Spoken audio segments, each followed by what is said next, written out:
that we may be understood. And finally, our Lord, make us worthy public servants of this province. We deeply love and highly honor the province of Kamsur, the premier province of Bicol region. Amen. Thank you, Honorable Figuracion. May I now request the Secretary to do the roll call? Honorable Vice Governor Fortunato C. Peña. Present. Honorable Board Member Warren A. Senior. Honorable Board Member Romulo O. Hernandez. Honorable Board Member Darius S. Nopra. Honorable Board Member Fabio F. Figuracion. Honorable Board Member Nelson B. Julia. Honorable Board Member Rodito P. Espiritu Jr. Honorable Board Member Angel G. Naval. Honorable Board Member Emmanuel H. Noble. Honorable Board Member Hilmar S. Pacamara. Honorable Board Member Amador L. Simando. Honorable Board Member Giovanni A. Senior. Honorable Board Member George R. Bengua. Mr. Chairman, I have the honor to certify the existence of a quorum. Now that we have the quorum, we'll now proceed with our session. The Honorable Angel Naval is now recognized.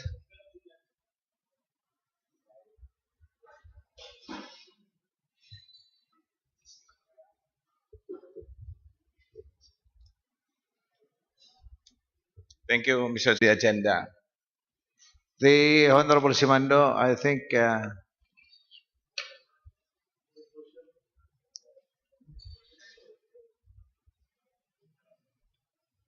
Thank you, Mr. Chairman. We have here for inclusion committee reports on laws and review,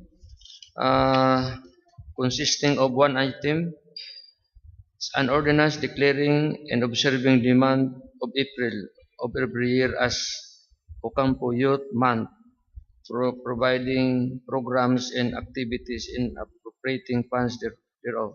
Therefore, another committee report is a joint committee reports on laws and review and committee on transportation and communication, consisting of two items. An ordinance approving the local route for trimobiles for hire to cover the areas of municipal population Barangay San Cirilo, Santa Rosa del Sur, and Santa Rosa del Norte, into now include the inner zones of Barangay Kitang. This municipality, specifically zones 2 and 7, by using zone 1 of the said barangay. Another item is an ordinance codifying the transport ordinance in the municipality of Buhi. We move, Mr. Chairman, for the inclusion of these two reports for in the business for the day. duly seconded. No objections. Item is approved. Thank you. Honorable Noble. Mr. Chairman, for inclusion under committee report, joint committee report on Committee on Higher Technical Education in Laws and Review, the resolution ordinance, municipal ordinance number 02/2014 for under committee report for inclusion. Duly seconded. No objections. Item is approved.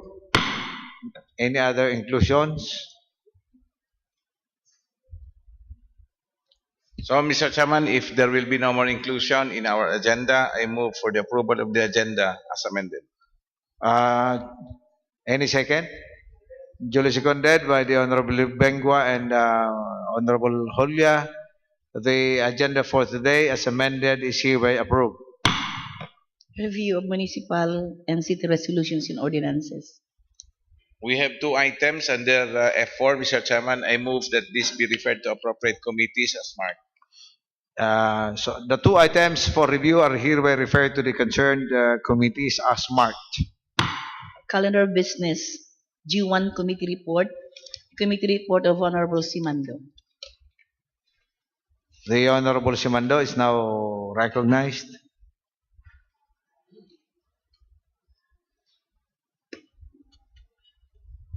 This is a committee report on municipal ordinance number 04-002, an ordinance declaring and observing the month of April of every year as Ocampo Youth Month, providing programs and activities and appropriating funds therefore.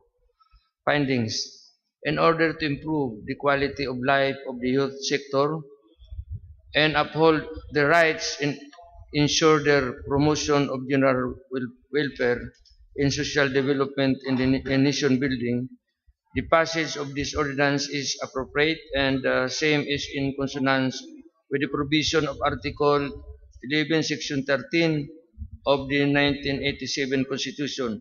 This committee finds that the same be given favorable support, considering that the youth is given the opportunity to recognize their involvement in nation building.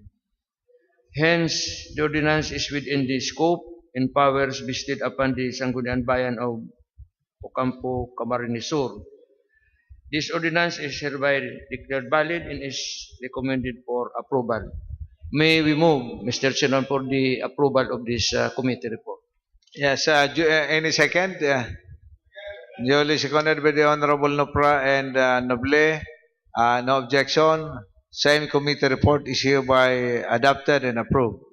Another committee report is the joint committee reports on laws and committee on transportation and communication on municipal ordinance number 404 series of 2013, an ordinance approving the local route for trimobiles for hire to cover areas of municipal population, open parenthesis, Barangay San Cirilo, Santa Rosa del Sur, and Santa Rosa del Norte, into now include the inner zones of Barangay Kitang. This municipality is specifically zones 2 and 7 by using zone 1 of said barangay. Findings: the public hearing was duly conducted and the ordinance is within the scope of the powers vested upon the Sangguniang Bayan, and the same is in accordance with Section 4473 Roman numeral 6 of the Local Government Code of 1991. The Sangguniang Bayan concerned complied with the prescribed imposition of fine as stipulated under the Local Government Code of 1991. The committee finds that the ordinance is legal and appropriate. Recommendation: the ordinance is hereby declared valid and is recommended for approval, subject however to the guidelines prescribed by the Department of Transportation and Communication. Another item, Mr. Chairman, is Municipal Ordinance number 09-095, an ordinance codifying the transport ordinances in the municipality of Buhi. Findings: after careful perusal of the documents submitted by the Sangguniang Bayan of Buhi, it appears that the passage of the ordinance was enacted on November 26, 2012. Let it be noted that Section 56 of the Local Government Code of 1991 is explicit in saying that within 3 days after approval, the Secretary to the Sangguniang Panlungsod or Sangguniang Bayan shall forward to the Sangguniang Panlalawigan for review copies of the approved ordinances and resolutions approving the local development plans in public investment programs formulated by the Local Development Council. In this case, the Joint Committee cannot act on the matter considering that the Sangguniang Bayan failed to comply with the provision as stipulated in Section 56 of the Local Government Code of 1991. It is not enough that the Sangguniang deliberated, debated, and voted on the measure ought to be reviewed, because what is required of them is to submit or forward to the Sangguniang Panlalawigan for review copies of the approved ordinances and resolutions. If the Sangguniang Bayan and Sangguniang Panlalawigan fails to submit or forward the resolution or ordinance for review, and a very late manner it jeopardize the authority of the province to supervise and monitor the acts of these local government units to be within the scope of their prescribed powers and functions.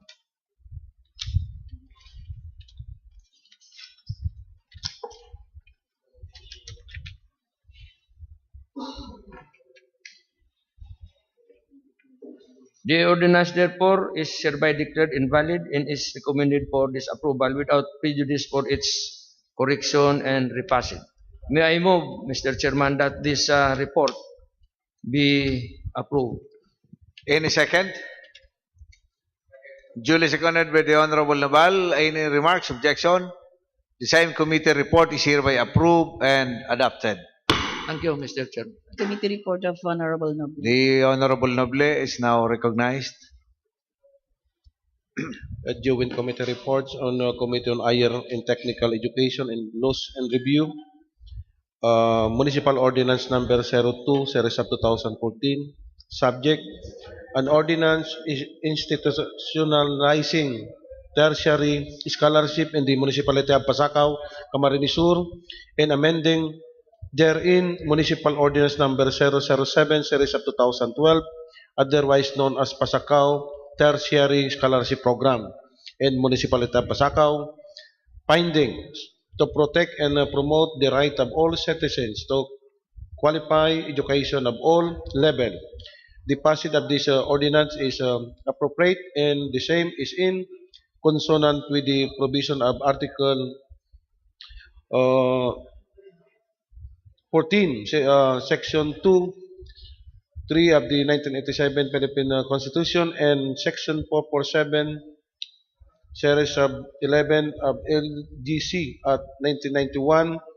The committee finds that the same be giving favorable support, considering that the policy of the state is to ensure quality and productive among the people through scholarship grants to deserving indigent students, that they may be live in or more productive and happily life.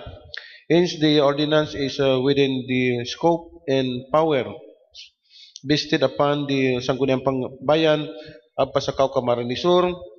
The recommendation of the committee: the ordinance is hereby declared valid. It is recommended for approval. I move for the approval, Mr. Chairman, the committee report of higher and technical education in Luz and Review. Any second? Duly seconded by the Honorable Figuracion. Any remarks, objection? Hearing none, the same committee report is hereby approved and adopted. Other matters. Announcements. Other matters? reminders. Other matters? Yes, the Honorable Julia is recognized. Mr. Chairman, iga po kita ngunyan bagong OIC Director naman kan PNP Kamsur, as in bago man head kang CIDG. Gusto po nila mag courtesy call sa Tuya, and I wish Mr. Chairman na ma-invite sinda for our next session on June 10. Okay. So the secretary is so directed to send the invitation for the head of the CIDG and the OIC Director of PNP Kamsur, PNP Director and a of person Primo Gulingay, Kulingay. and Okay. CIDG Garcia Torrena. Errol Garcia Torrena. Okay. So, well noted. Any other matters? Well, we just received a communication with the committee on the Kaugma festival celebration had a meeting yesterday. We are all invited during the opening program. The opening program will be on the 24th. At 3 o'clock in the afternoon, may soft opening. Pero ang importante itong 6 o'clock na program. So we're all expected to be around at 6 o'clock. We have requested all employees to be around during that time at 6 o'clock. So the governor is extending his invitation to all of us. And I encourage all of us to be around at least at 6 o'clock on Saturday. So that's the opening of the Kaugma Festival celebration. Sa 24 hanggang June 1 po ang celebration ta. So may mga series of activities pa, but I think what is important now is the opening and of course during the Mass. On the 27th, may misa. Normally, yara po kita kabos during the Mass. Thank Mr. you. Chairman, can we have, do we have a copy of the activities, 1 week celebration? As of Every now, 1 week. Mayo pa in fact, kasod mapigurlayo pa sana itong opening program pa lang. So, but we were assured by the committee that they will be sending the list of activities and the schedules very soon. They're still finalizing it. I think they will be meeting with the governor today to finalize it. So, the moment they have it, they will be providing us copies of the same. Yes, an aram ko lang, Mr. Chairman, 26 kasi yan si Paboxing. Yes, you're in charge of the boxing. So, We have 8 professional bouts and 6 amateur bouts with 1 special bout.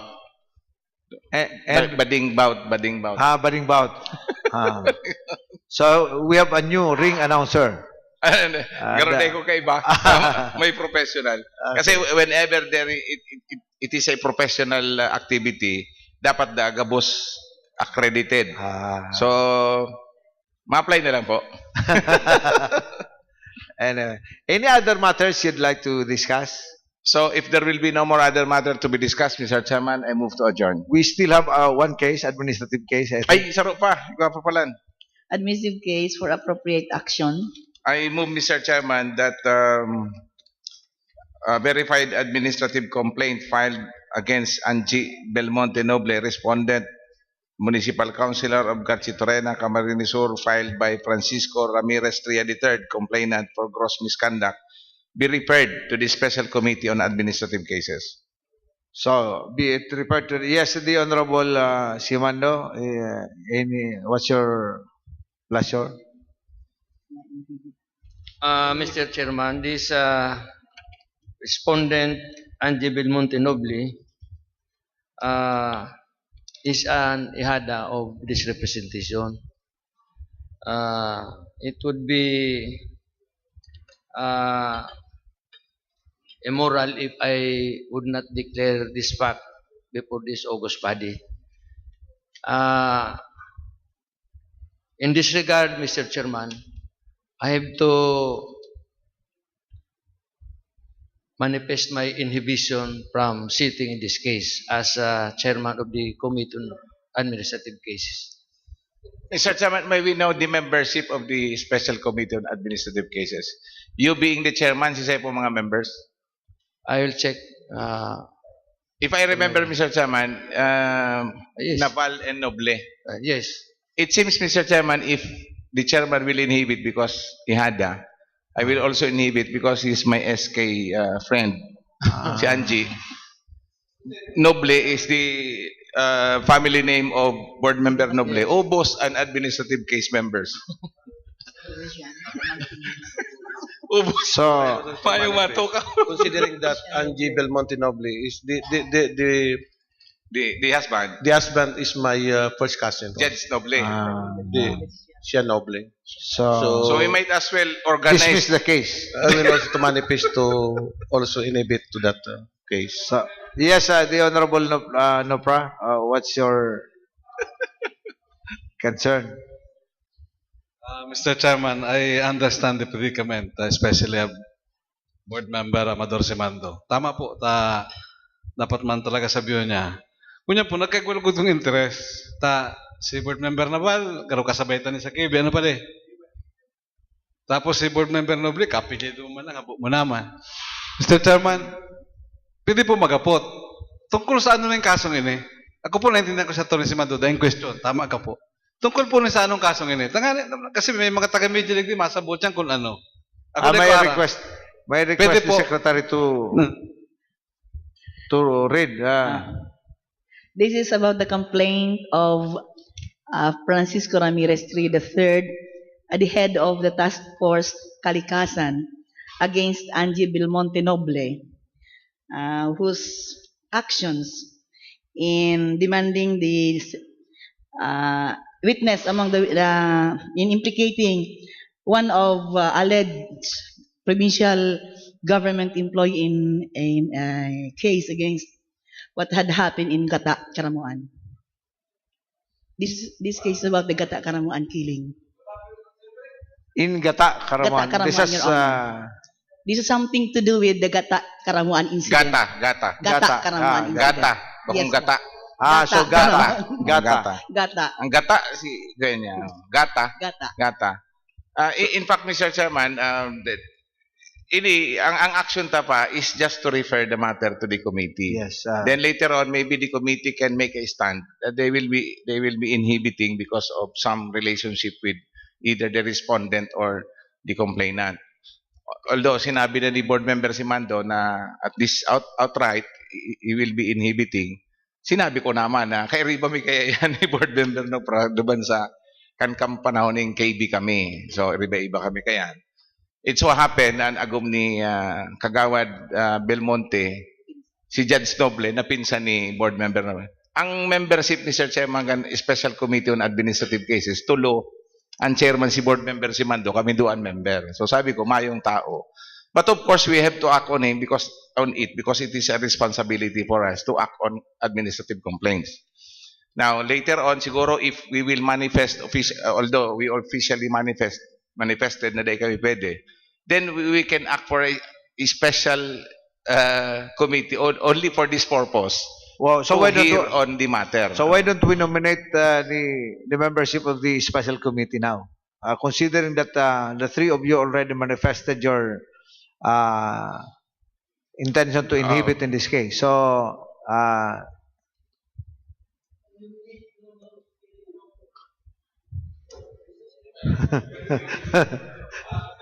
new group. yes, sir. We have to act on this immediately. So we have to organize a committee now. May I suggest, Mr. Chairman, with all due respect, may I suggest po that we refer this first to the committee. And then later on, siguro makapag-decide yan. We'll cross the bridge when we reach there. So, okay. So, meantime, so We will take in, Mr. Chairman, the Well taken. suggestion of board member Nopra. So, siguro, mahanap kami ni board member si Mando ning karibay mo na sa muya. This is only for this case. Mahanap kaming karibay at yan. Kung mayo, di ipaagitan na lang sa raffle. So, okay. So, meantime, Of course, except board member Nopra, kay Riba may po nga ni iyan sa KB kang panahon. So anyway, so we have to act on this. So, the matter is being referred, Mr. Chairman, to the Special Committee on Administrative So Cases. the matter is referred to the special committee for the special committee to act on it immediately. So referred. Then I move for its adjournment, Mr. Chairman. Any second? Duly seconded by the Honorable Hernandez. The session now is adjourned. Thank you. Good morning. God bless you all.